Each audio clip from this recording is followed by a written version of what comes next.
కాడి అనేది బరువుకు సాదృశ్యం. మనం ఆరాధించే యేసయ్య మనతో స్నేహం చేసి మన జీవితంలో ఉన్న భారాలన్నిటిని తొలగిస్తాడు. చప్పట్లు కూడా దేవునికి స్తోత్రం చెప్పండి. అందరు గట్టిగా హల్లెలూయా చెప్పండి, గట్టిగా హల్లెలూయా. ఇశ్రాయేలు ప్రజల చరిత్ర బైబిల్లో మనం చదివితే పశువుల కన్నా హీనంగా వాళ్ళని చూశారు. వాళ్ళ మీద పెట్టబడిన బరువు, వాళ్ళ మీద పెట్టబడిన భారము, 430 సంవత్సరాలు బానిసత్వం, స్వేచ్ఛ లేదు, స్వతంత్రం లేదు, నో అని చెప్పే అవకాశం లేదు. వాళ్ళ తీర్మానాలకి, వాళ్ళ ఉద్దేశాలకి స్వేచ్ఛ లేని పరిస్థితి. 430 సంవత్సరాలు ఏంటంటే తరతరాలుగా నలిగిపోయి, కుమిలిపోయి, కృషించిపోతున్న పరిస్థితి. దేవాది దేవుడు వారి దీనస్థితిని చూసి వారి కోసం దిగివచ్చి వారి మీదున్న ఆ భారం అనే కాడిని తెంచి వారికి స్వాతంత్రాన్ని ప్రసాదించి ఐగుప్తు దేశం నుండి దేవుడు వెలుపలకు తీసుకొచ్చాడు. చెప్పలు కూడా దేవునికి స్తోత్రం చెప్పండి. అందరు గట్టిగా హల్లెలూయా. ఈ ప్రశస్త రాత్రి ఏదో భారం మోస్తున్నావా? ఏదో బరువుని మోస్తున్నావా? నీవు మోయలేనంత బరువు నీ మీద పెట్టబడి ఉన్నదా? భారాన్ని మోయలేక కృంగి కృషించిపోతున్నావా? నేను ఆరాధిస్తున్న క్రీస్తు ప్రభుల వారు ఆయన నీతో స్నేహిస్తున్నాడు కనుక నీ మీదున్న భారానంతా తొలగిస్తాడు. నీ మీదున్న కాడిని ఆయన తొలగిస్తాడు. నేను స్వతంత్రునిగా చేస్తాడు. నీకు స్వేచ్ఛను ప్రసాదిస్తాడు. సంతోష సమాధానంతో ప్రభు నేను నడిపిస్తాడు. ఆమెను చెప్పండి అందరు గట్టిగా. పూర్వదినాల్లో బానిసలు అనే ఒక కల్చర్ ఉండేది. మన గేదెలను ఎలా అమ్ముకుంటామో అట్లా ఆ రోజున మనుషుల్ని మార్కెట్లో పెట్టి వ్యాపారం చేసేవాళ్ళు. పూర్వదినాలు అలాంటి ఒక ఆచారం ఉండేది.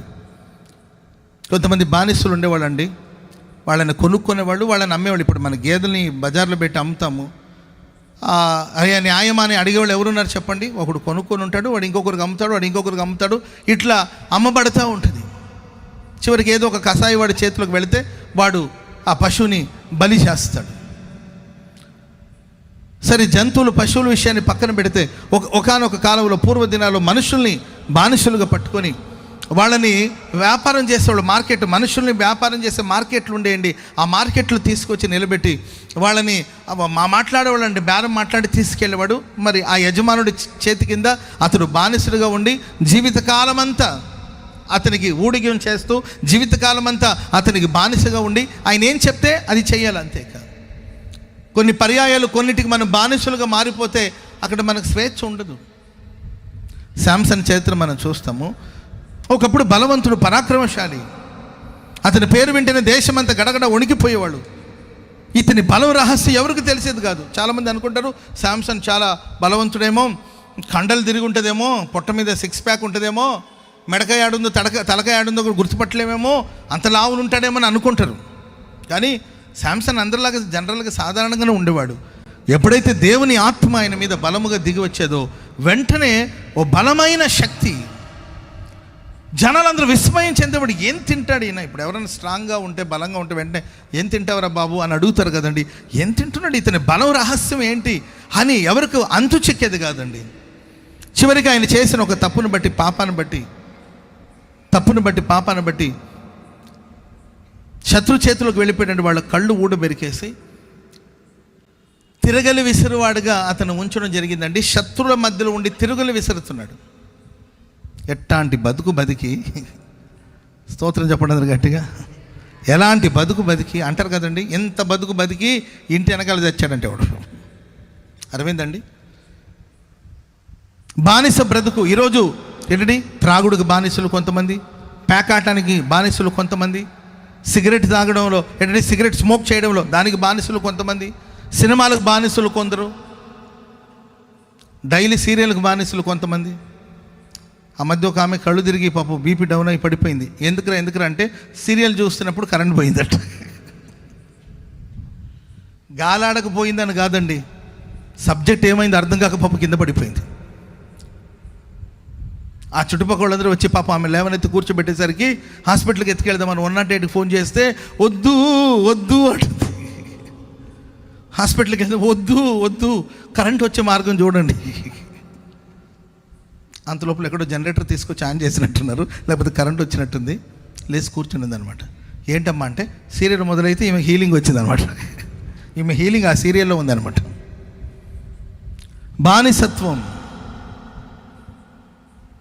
ఒకరు నడిపిస్తే వీళ్ళు నడిచే అనుభవాలు. శాంసన్ వెళ్ళి నీవేందా, నీ బతికేంటయ్యా, నీవు ఎలా బతికే, నీవు తిరగలి విసరడం ఏంటి అని అంటే ఏం చేద్దాం? చేసుకునే పాపాలు ఊరికే పోతాయా? పాపం వెంటాడుతుంది, కంటి చూపు పోయింది, దర్శనం పోయింది.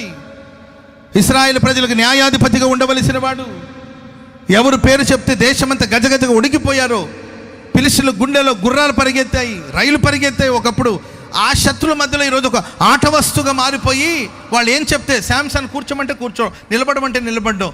బానిస బ్రతికిది. చెప్పాను కదండి, పూర్వ దినాల్లో మనుషుల్ని తీసుకొచ్చి మార్కెట్లో పెట్టి వ్యాపారం చేస్తుండేవాడు ఒక బలవంతుడు ఉన్నాడండి. అతడు ఎవరికి అలివిగాడండి.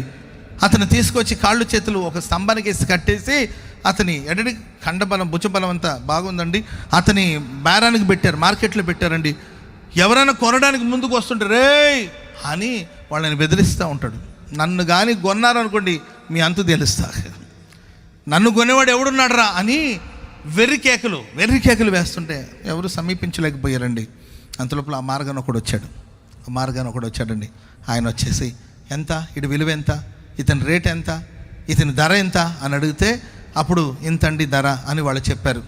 ఏరా బాబు, నన్ను కొంటావు నీవు, నీ అంతు తేలుస్తా నాగు అని అన్నాడు.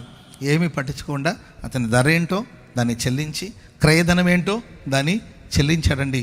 చెల్లించిన తర్వాత అమ్మినవాడు అమ్మో ఈ నెట్టో వదిలించుకున్నావులే అని సైలెంట్గా అక్కడి నుండి తప్పుకున్నాడు. ఇప్పుడు కాళ్ళు చేతులు కట్టేసి ఒక స్తంభాన్ని కట్టి ఉంచారు ఆయన. ఇప్పుడు అతను విడిపించుకొని కొన్నాడు కాబట్టి తీసుకెళ్ళాలి కదండి. Praise Lord. మీరు షాపింగ్కి వెళ్ళి వస్తువులు కొన్నారనుకోండి, బిల్లు కట్టేసి ఆ కవర్లను అక్కడ వదిలేసి వస్తారా? అర్థమైందండి. గమనించుకొని అన్నీ వచ్చినాయా, అన్నీ ఉన్నాయా అని లెక్కించుకొని ఆటో ఎక్కి ఇంకొకసారి లెక్క పెట్టుకొని ఏంటండి, మధ్యలో మళ్ళీ ఇంటికి వచ్చిన తర్వాత మళ్ళీ ఇంకొకసారి లెక్కించుకొని దాన్ని బీరోలో పెట్టి మళ్ళీ ఉదయాన్నే లేచి మళ్ళీ ఇంకొకసారి లెక్క పెట్టుకుంటుంటారు కదండి, గమనించుకుంటారు కదా. సరే ఇప్పుడు విడిపించుకొని తీసుకెళ్ళాలి కదండి. దగ్గరికి వెళ్ళి ఆయన కట్లు విప్పుతుంటే ఆయన అంటాడు, నాకు కట్లు విప్పరా నీ సంగతి చెప్తా. ఒరేయ్ నన్ను కొంటావరా, నాకు కట్లు ఇప్పరా నీ అంతు తేలుస్తాను అంటున్నాడు ఆయన. కట్లన్నీ విప్పి ఇప్పుడు నువ్వు స్వతంత్రుడివి, నువ్వు నాకు బానిసవు కాదు, వెళ్ళమన్నాడంట. నన్ను డబ్బు పెట్టి కొన్నావు, నన్ను పట్టుకెళ్ళవా, నువ్వు నన్ను తీసుకెళ్ళవంటే నిన్ను స్వతంత్రునిగా మార్చడానికి కోసమే నీ క్రయధనాన్ని నేను చెల్లించాను.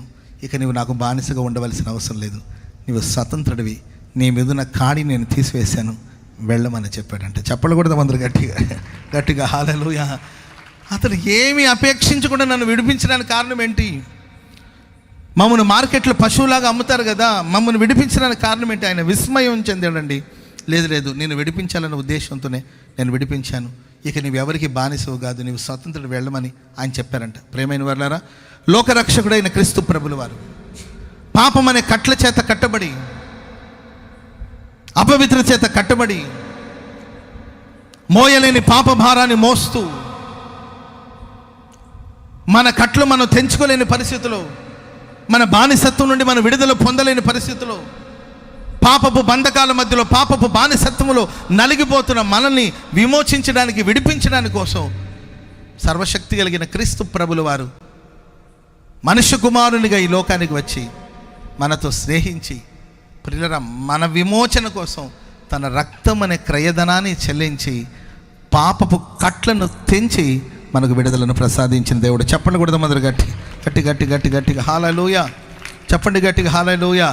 స్నేహ బంధము చేత నేను వారిని బంధించి ఆకర్షించి పశువుల మీద ఉన్న కాడిని తీసివేసినట్లు వారి యొక్క కాడిని తీసివేసి నేను వారికి భోజనం పెడతాను అని ప్రభు చెప్పారు. కనుక ఈ రాత్రి ఇక్కడ కూడి వచ్చిన మీ జీవితాలు ఏదో బరువు మోస్తున్నారా, ఏదో భారాన్ని మోస్తున్నారా? అది పాప భారమైనా, అది శాపం అనే భారమైనా, అది కరువు అనే భారమైనా, అది రుణబాధలనే భారమైనా, అది సమస్యలనే బరువైనా, విడిపించుకోలేని స్థితిలో, తప్పించుకోలేని పరిస్థితిలో ఒకళ్ళ మీద సతమతం అవుతున్నారేమో. నా ప్రభు ఈ రాత్రి నిన్ను స్నేహించి నీ మీదున్న భారమంతటిని దేవుడు తొలగించునుగాక.